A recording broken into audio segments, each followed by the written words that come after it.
నేను భారతీయురాలినే, భారతదేశంలోనే ఉండి ఉంటే ఎదిగుండేదాన్ని గాదు.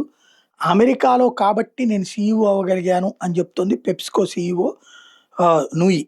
అమెరికా కాకుండా భారత్ సహా మరే ఏ ఇతర దేశంలోనైనా ఉండుంటే బహుళజాతి కంపెనీలో ఒకటైన పెప్సికోకి నేను సీఈఓ కాలేకపోయేదాన్నంటూ ఆ సంస్థ మాజీ చైర్పర్సన్ సీఈఓ ఇందిరా నూయి వ్యాఖ్యానించారు.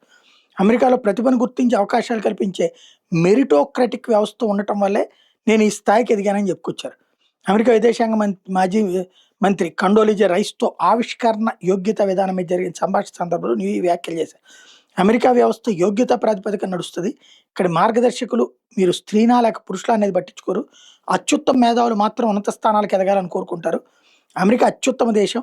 వలసాలకు ఇక్కడ లభించే అవకాశాలు మరెక్కడా దొరకవు అని నూయి అన్నారు. దీనికి కొంతమంది భారతీయులు ఆటోమేటిక్‌గా విమర్శిస్తున్నారు. సొంత దేశాన్ని ఎట్లా అంటావా అన్నట్టు. నేను ఈ విషయంలో అమ్మాయినే సమర్థిస్తా. ఎందుకంటే టాలెంట్ ఉందంటే పక్కనోళ్ళని తొక్కేయడంలో మనదంతా గూడా కప్పల తక్కెడ. ఓ కప్ప పైదాకా వెళ్తుందంటే లాగేసే బుద్ధి మనోళ్ళకెక్కువ. ఆ బుద్ధి మారకపోవడం వల్లనే మేధో వలస జరుగుతోంది. 193 దేశాలకు వలస వెళ్ళినటువంటి మన దేశానికి సంబంధించిన విద్యావంతులు అక్కడ చక్కగా సెటిల్ అవుతున్నారు. ఇక్కడ సెటిల్ కాలేకపోవడానికి కారణం ఏంటయ్యంటే మన ఈర్ష్య, అసూయ.